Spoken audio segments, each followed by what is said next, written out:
नमस्ते, the freedom में आपका स्वागत है। मैं सुधीर। आप द फ्रीडम पर देख रहे हैं खास श्रृंखला जिसका नाम है अगस्त क्रांति में बिहार। और इस श्रृंखला में आज एक खास किस्सा।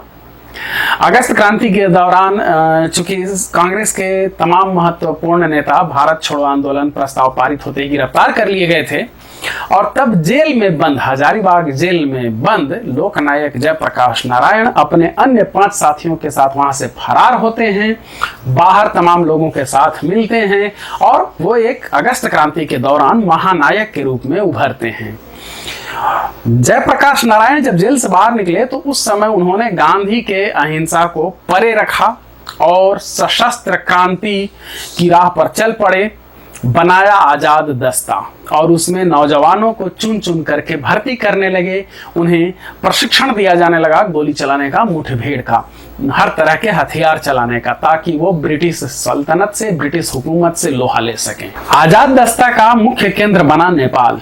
नेपाल में ही प्रशिक्षण और वहीं रह करके जयप्रकाश नारायण तमाम गतिविधियों को संचालित कर रहे थे।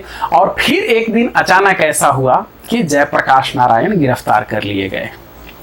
जयप्रकाश नारायण की बहुत बड़ी चर्चा ऐसे ही थी कि वो अपने 5 दूसरे साथियों के साथ कुल 6 लोग फरार हो गए थे वहां से, हजारीबाग केंद्रीय कारागार से।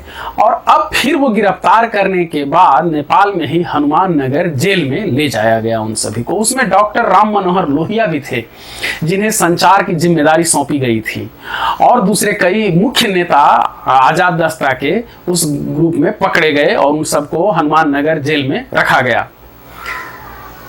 कुछ साथियों ने दूसरे अधिकारियों को पटा लिया और 6000 रिश्वत देने के बदले इन सबको छोड़ने की बात तय हुई। लेकिन रात में ही वहां पर आजाद दस्ता के बाकी साथियों ने धावा बोला, हमला किया और जेल ब्रेक कांड कर दिया, हनुमान नगर जेल ब्रेक कांड। और वहां से जयप्रकाश नारायण, डॉक्टर राम मनोहर लोहिया सहित तमाम आजाद दस्ता के जितने भी नेता, कार्यकर्ता, साथी थे, सभी को आजाद करा लिया। ये एक बहुत बड़ा कांड था उस दौरान। एक बार तो लोकनायक जेल से फरार हो ही चुके थे और दूसरी बार में फिर जेल ब्रेक कांड उनके साथियों ने कर दिया। इस जेल ब्रेक कांड में शामिल थे कई लोग, जिनमें एक थे सीताराम सिंह।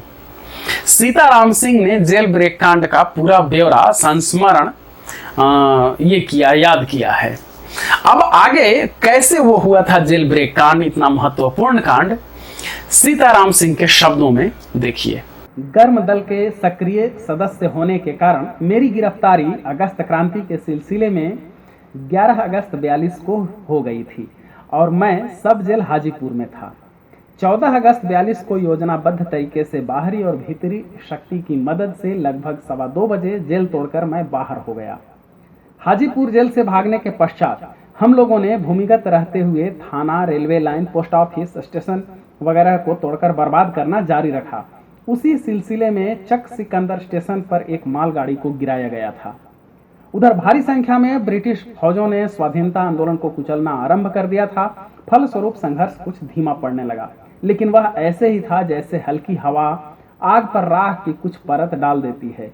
इसी बीच बिहार में जयप्रकाश नारायण के आदेश पर आजाद दस्ता का गठन किया गया था और जब आंदोलन धीमा पड़ने लगा तथा देश में चारों तरफ ब्रिटिश फौजें नजर आने लगी तो जयप्रकाश बाबू ने अपनी गश्ती चिट्ठी के जरिए आजाद दस्ता के सदस्यों का आह्वान किया कि ब्रिटिश हुकूमत के यातायात के साधनों को बर्बाद करने की कार्रवाई और तेज कर दें ताकि हुकूमत बेचैन रहे और सही सलामत राज नहीं कर सके। आजाद दस्ता की आर्म्स ट्रेनिंग हम लोग नेपाल के जंगल में कर रहे थे, जिसका नेतृत्व सरदार नित्यानंद सिंह के हाथों में सौंपा गया था, जो सेना से बगावत कर वहां पहुंचे थे। ट्रेनिंग कैंप का निरीक्षण करने के लिए जयप्रकाश नारायण, डॉक्टर राम मनोहर लोहिया एवं ब्रज किशोर शास्त्री जब नेपाल के लिए रवाना हुए तो अंग्रेजों के खुफिया विभाग ने इन क्रांतिकारियों की यात्रा का पता लगा लिया।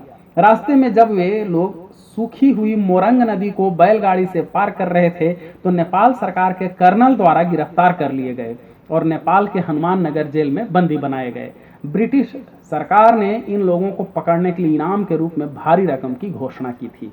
हमारे नेताओं की गिरफ्तारी की सूचना अहले सुबह चंपारण के क्रांतिकारी साथी श्री गुलाब चंद गुप्ता, गुलाली सोनार, ने नेपाल के जंगल में आज़ाद दस्ता के ट्रेनिंग कैंप में पहुंचाई।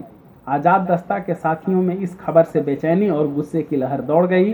अतः सभी जवानों ने, जो बिहार के लगभग सभी जिले से ट्रेनिंग लेने के लिए कैंप में मौजूद थे और जिनकी संख्या लगभग 30 के करीब थी, प्रतिज्ञा की कि हम अपने नेताओं को हनुमान नगर जेल से मुक्त कराएंगे या मर मिटेंगे।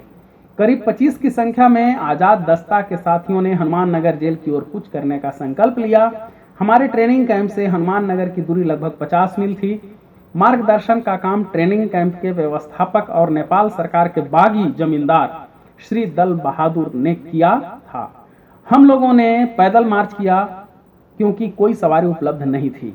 अहले सुबह लगभग 6 बजे हम लोग हनुमान नगर के लिए प्रस्थान किया था। गर्मी का मौसम था। रास्ते में जो नदी नाला मिला प्यास बुझाते हुए बढ़ते गए। भोजन के नाम पर मात्र 5.5 सेर मिश्री हम लोगों को उपलब्ध हुई। रात्रि में एक बगीचे में कच्चा आम का टिकोला खाकर पेट की अग्नि शांत की थी।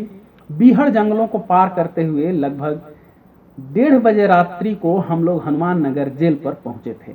एक और लगभग पूरे दिन और आधी रात की पैदल यात्रा से हम लोग थक चुके थे और दूसरी ओर यह डर था कि सुबह होने से पहले हम लोग हनुमान नगर जेल नहीं तोड़ सके तो हमारी सारी योजना विफल हो जाएगी और हम लोग हनुमान नगर जेल में बंदी बना दिए जाएंगे। हम लोगों ने एक स्थान पर बैठकर सारी स्थिति पर विचार विमर्श किया। अंत में यह योजना बनाई गई कि हम में से एक व्यक्ति सरकारी गोदाम में आग लगाएगा, दूसरा टेलीफोन का तार काट देगा। आग लगाने की योजना इसलिए थी कि आस पड़ोस के लोगों का ध्यान गोदाम में लगी आग की ओर लग जाए और उधर हम लोग हनुमान नगर जेल तोड़ने की कार्रवाई पूरी कर लें। जैसे ही सरकारी गोदाम में आग लगी, आसपास के लोग उस ओर दौड़ पड़े। फिर क्या था, तुरंत हम लोग जेल के अहाते में पहुंच गए। इस बीच हमने देखा कि जेल का एक संतरी पेशाब करने बाहर आया। हमने तत्काल उसे पकड़ लिया और उससे जेल का सारा भेद मालूम कर लिया। हमारे पास पर्याप्त मात्रा में आग्नेयास्त्र नहीं था, फिर भी कुछ था, उसी से कारगर ढंग से निपटा गया। जेल के दरवाजे पर 2 साथी, अमीर सिंह और मैं था। जेल के चारों ओर कांटेदार तार और उसके चारों ओर कांटेदार झाड़ों का घेरा था और उसके बाद जेल की दीवार थी। हमने सबसे पहले उन कांटेदार तारों पर कंबल डालकर काटने का रास्ता बनाया। उसको काटने के बाद हम भीतर घुस गए। फिर हो हंगामा शुरू हुआ और गोलियां चलने लगी। नेपाली संतरी ऊपर से गोली चला रहा था, पर हम लोगों का कोई साथी आहत नहीं हुआ। कुछ नेपाली संतरी जरूर मारे गए। इस बीच जेल तोड़ा गया। जयप्रकाश बाबू को बाहर निकाला गया और डॉक्टर लोहिया सहज भाव से अपना चश्मा खोज रहे थे। लगता था जैसे कि कुछ हुआ ही नहीं। इसके बाद डॉक्टर लोहिया को भी जेल से बाहर निकाला गया। जेल तोड़ने के सिलसिले में नेपाली संतरियों से हमने 2 राइफलें छीन ली। राइफलों को हमने दरभंगा के क्रांतिकारी साथी सूरज नारायण सिंह को सौंप दिया, क्योंकि उनका इलाका हनुमान नगर से नजदीक था और मेरा दूर था। यही है आज़ादी की लड़ाई में हनुमान नगर जेल तोड़ने की धूमिल याददाश्त। ये आप देख रहे थे हनुमान नगर जेल ब्रेक कांड करने वाले लोगों में से शामिल एक सीताराम सिंह की जुबानी कैसे वो हुई थी घटना, जिसमें नेपाल के हनुमान नगर जेल पर हमला करके आज़ाद दस्ता के लोगों ने जयप्रकाश नारायण, राम मनोहर लोहिया और तमाम लोगों को जो आज़ाद दस्ता से जुड़े थे उन्हें आज़ाद करा लिया था। आप देख रहे हैं द फ्रीडम पर खास श्रृंखला जिसका नाम है अगस्त क्रांति में बिहार। आप हमारे साथ जुड़े रहने के लिए द फ्रीडम को सब्सक्राइब करें। धन्यवाद। जय हिंद।